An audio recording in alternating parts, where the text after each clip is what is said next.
সময় আমাদের দেশের যে রাষ্ট্রীয় সক্ষমতাকে বিনাশ করে এখানকার একের পর এক যে রাষ্ট্রদ্রোহী যে অসম চুক্তিগুলো আওয়ামী লীগ সরকার করে গেছে, সেই ধারাবাহিকতা আজকের দিনে এই ইন্টারিম সরকার করে যাচ্ছে।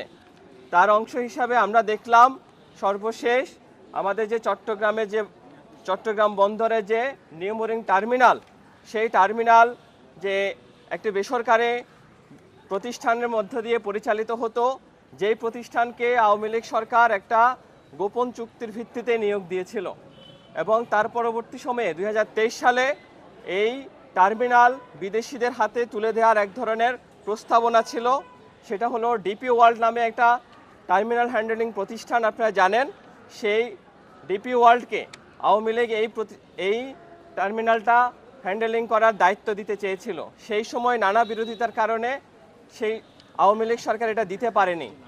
আজকের দিনে এই অন্তর্বর্তী সরকার এসে আবারও আমাদের যে জাতীয় সম্পদ, বন্দর একটা স্পর্শকাতর সম্পদ, সেই জায়গায় বন্দরকে আবারও বিদেশিদের হাতে তুলে দেওয়ার এক ধরনের পায়তারা চলছে।